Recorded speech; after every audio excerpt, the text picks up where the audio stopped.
চাঁপাইনবাবগঞ্জের গোমস্তাপুর উপজেলার ৫ নম্বর রহনপুর ইউনিয়ন পরিষদ নির্বাচনে চেয়ারম্যান পদপ্রার্থী এবং সদ্য অবসরপ্রাপ্ত পুলিশের সাব ইন্সপেক্টর জননেতা মোহাম্মদ ইসমাইল হোসেনের স্থায়ী বসতবাড়ি নির্মাণের কাজ শুরু হয়েছে। শনিবার ২২ আগস্ট ২০২৬ তারিখে আনুষ্ঠানিকভাবে তার নতুন বাড়ির নির্মাণ কাজের শুভ উদ্বোধন করা হয়।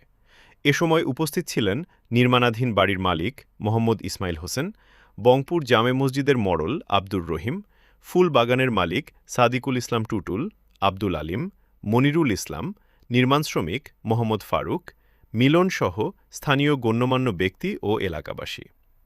নির্মাণ কাজের শুভ উদ্বোধন উপলক্ষে বাড়ির প্রাঙ্গণে আয়োজন করা হয় সংক্ষিপ্ত দোয়া ও মুনাজাতের।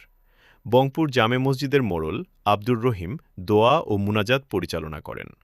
মুনাজাতে নতুন বাড়ির নির্মাণ কাজ যেন সুন্দর ও নির্বিঘ্নে সম্পন্ন হয় এবং মোহাম্মদ ইসমাইল হোসেন ও তার পরিবারের সকল সদস্যের সুখ, শান্তি, সুস্বাস্থ্য ও সমৃদ্ধি কামনা করা হয়।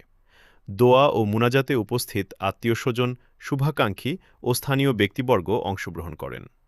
পরে উপস্থিত সবাই মোহাম্মদ ইসমাইল হোসেনের নতুন স্থায়ী বসতবাড়ির নির্মাণ কাজ সফলভাবে সম্পন্ন হওয়ার পাশাপাশি তার ভবিষ্যৎ জনসেবামূলক কর্মকাণ্ডে সাফল্য কামনা করেন।